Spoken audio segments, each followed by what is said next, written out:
Hey there, I'm in Ladywell, southeast London, preparing to set off on what for me is a local run, the Brockley Three Peaks.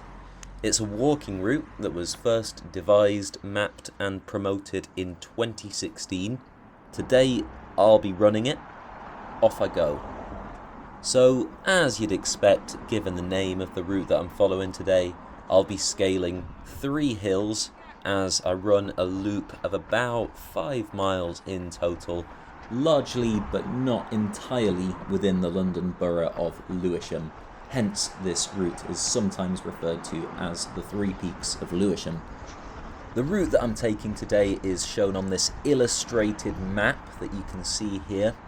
I think this map is gorgeous actually. Look at the detail, look at the little illustrations of sites of interest.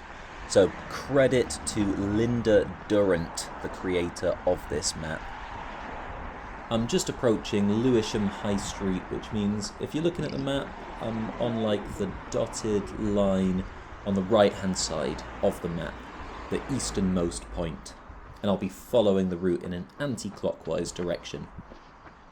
Alright then, let's crack on. We got some local landmarks to check out. I'm just turning into the churchyard of St Mary the Virgin Church. The path is lined with yew trees, a common sight in burial grounds across Britain. The yew's association with death and the afterlife predates the arrival of Christianity to the British Isles. And there's the church. The church is ancient. In terms of the building itself, most of the exterior dates to the 18th century, but it does retain a medieval tower. However, a church has stood on this site, the heart of the parish of Lewisham, for longer than anyone can be sure of. We can say with confidence that a church has stood here since at least the 11th century. I'm now crossing a bridge that takes me over the River Ravensbourne and into Ladywell Fields, a string of connected green spaces that follow the course of the Ravensbourne for about a mile. This crazy bridge is the only way across the railway track. It's not the most popular bridge, I feel, but I don't mind it, at least when I'm on foot. It's definitely a bit more of a pain if I'm on my bike. Nice view there of the athletics track that's fairly recently been renamed in honour of the Olympian Alex Yee, local hero. Ugh, congestion up ahead. It's inevitable. See if I can squeeze past. Sorry. Thank you. Probably the most prominent feature of these parks is the River Ravensbourne, which I've been following as it winds its way through Ladywell Fields. That's why it's hard to believe that only 20 years ago this space looked totally different, prior to the commencement of a major scheme to restore the Ravensbourne. The river ran along an inaccessible concrete channel, largely unseen and unloved. Now it takes a meandering course through the middle of the green space, with trees flourishing on its banks. The changes have been a resounding success. The park is more popular than it was before, more wildlife friendly than it was before, and the river is better protected against flooding. Oh, workmen up ahead. Bit of lopping taking place, I think. Well, you gotta keep those trees trim, I suppose, don't you? Last little bit of river action before I make my way out of Ladywell Fields.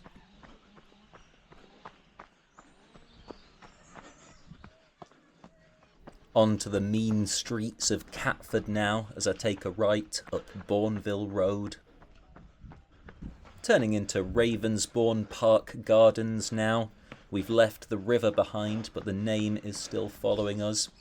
Not loads going on here, it's a very small park, but it's got some cool features, this obstacle course I'm kind of into. But I'm grateful for any park, however small. I'll always take running through a patch of green over running along a street any day, whenever I'm given the option. turning off Montacute Road now and up this little passageway, what I would call a ginnel, a word that I don't think many native Londoners would use. I'm betraying my northern origins there. And I must say, it's starting to get a little steep, because we are fast approaching the first of our 3 peaks. I've made it to Blythe Hill Fields, a lovely big open space, sitting at the top of a hill nestled between Catford, Forest Hill and Crofton Park. Now, this little pocket of southeast London is hilly by nature. We're almost spoiled for choice when it comes to vantage points, where you can get a really spectacular view of the city. But Blythe Hill Fields has to be up there with the best. We've got kite flying taking place, that's cool to see. And over there, in the distance, a citadel of skyscrapers, the unmistakable outline of Canary Wharf. Honestly, so nice running up here. Feels like you've broken free of the suburbs and you're absolutely soaring above the city. So it's a descent down Duncombe Hill before a right turn onto Brockley Rise. And my momentum is stalling here because I've got a busy-ish road to cross. It's still red man, but I think I'm just going to zip across. Don't copy me, kids. This is not to be attempted unless you are a very experienced pedestrian. Here we are at Honor Oak Park. I've got a little bit of a climb ahead of me. I'm now making my way up the second of our peaks, One Tree Hill. Of the 3 peaks, this has the highest elevation. It's definitely the most brutal to run up. It's going to involve climbing a lot of steps. Whenever I find myself passing over One Tree Hill, I'm reminded of the radical history that this place has attached to it. For centuries, One Tree Hill had been common land, but that changed in 1896, when the land was bought. Its trees were felled, and the space was enclosed for a private golf course. The following year, a mass trespass was carried out in protest, when a 2,000-strong crowd took direct action, tearing down fences and damaging the new golf pavilion.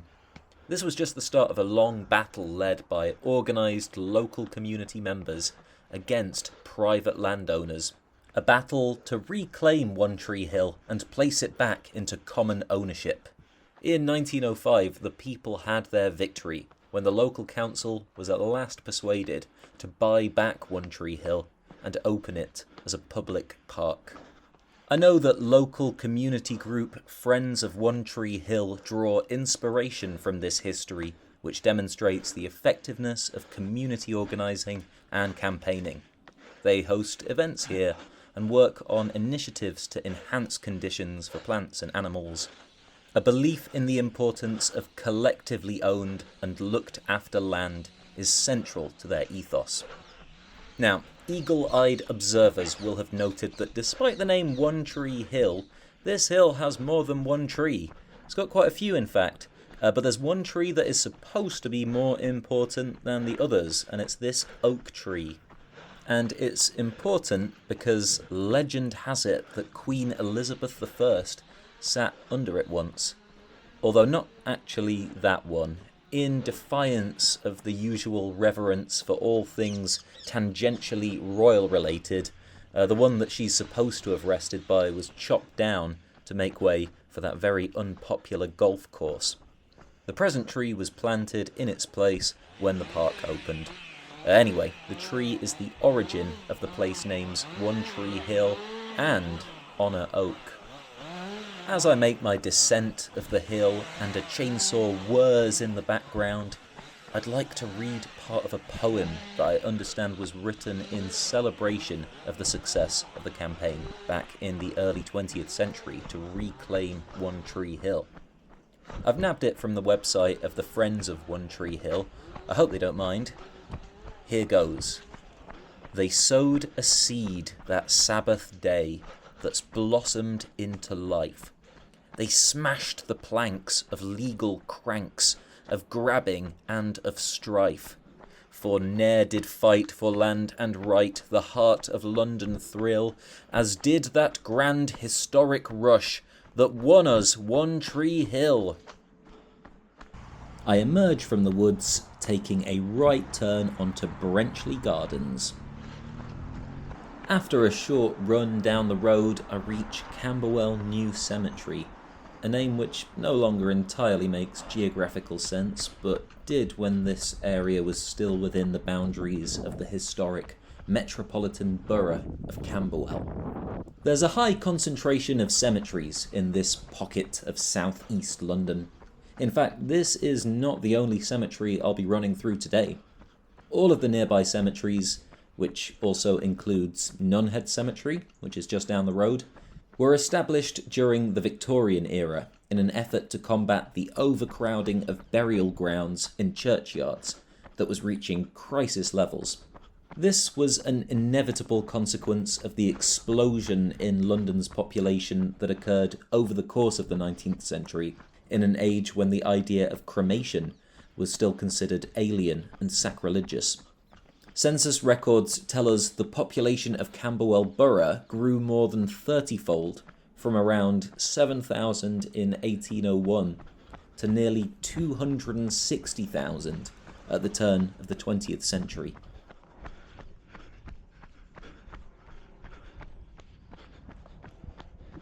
I follow a narrow, slightly windy path that leads out onto Brockley Way.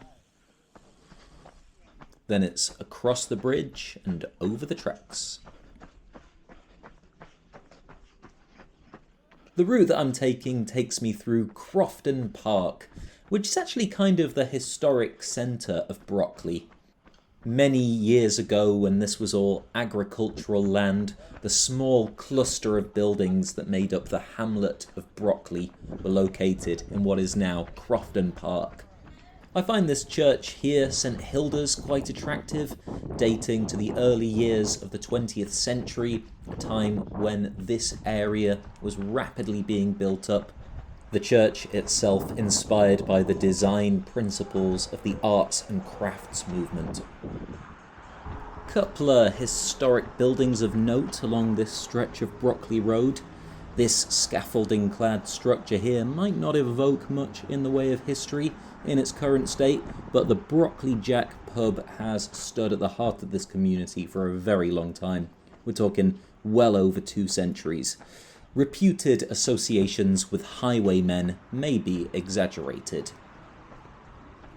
And I'm just approaching, on my left, the Rivoli Ballroom, which boasts the impressive claim of being the only intact 1950s ballroom remaining in London. This place is iconic for its glitzy Art Deco dance floor. Prior to its conversion into a dance hall, it was a picture house that opened in 1913. Well, I said we'd be passing through another cemetery at some point today, didn't I? Here we are now entering Brockley and Ladywell cemeteries, at one time 2 adjacent but separate cemeteries that subsequently became merged. I would describe the paths through here as somewhat labyrinthine. It's easy to get disorientated, nonetheless an absolutely lovely space to run through, surrounded by trees, on the highly woody side of things as far as cemeteries go. Perhaps some people are a bit put off by the idea of running through cemeteries.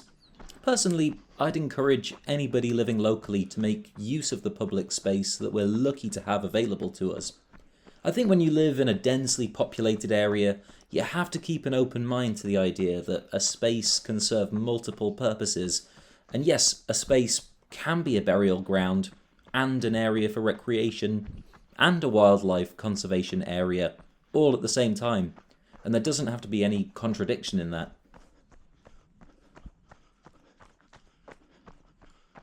I exit the cemetery, taking a left onto Ivy Road.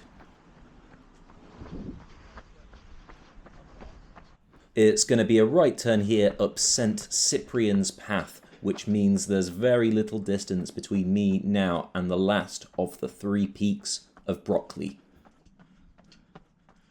Welcome to Hilly Fields. This well-loved park that bridges the neighbourhoods of Brockley and Ladywell is the site of the last hill I'll be climbing on today's jog.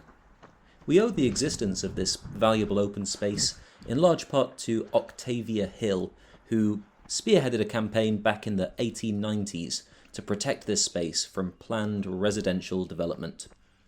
Octavia Hill was an influential social reformer.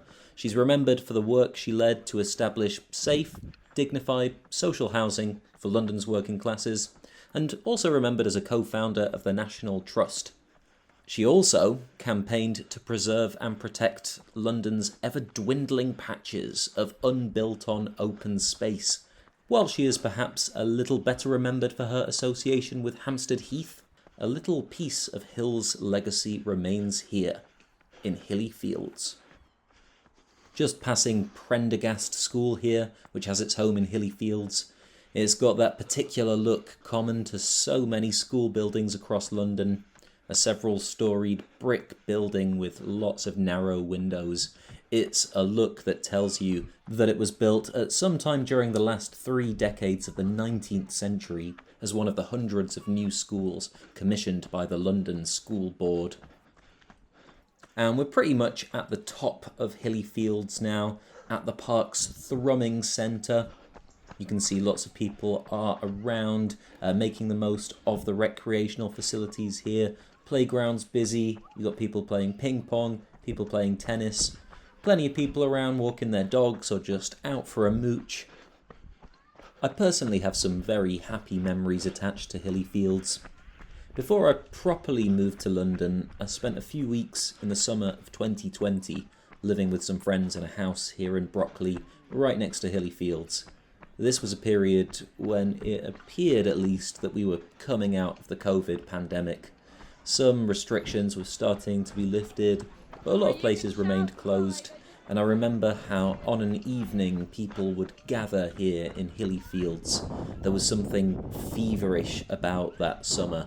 It was a summer of protest and anxious confusion, but it was also a summer of excitement and joy of being able to exist in physical space with friends once again.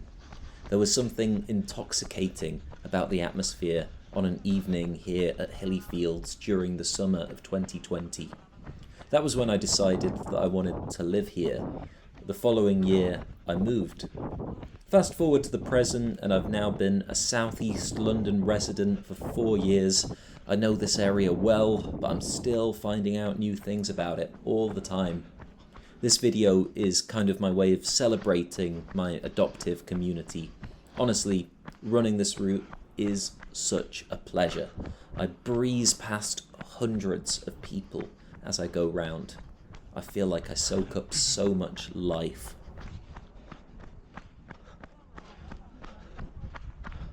Down Vickers Hill we go for one final short downhill stretch. And that's just about it. I'm in Ladywell, back where I started. Thank you so much for watching.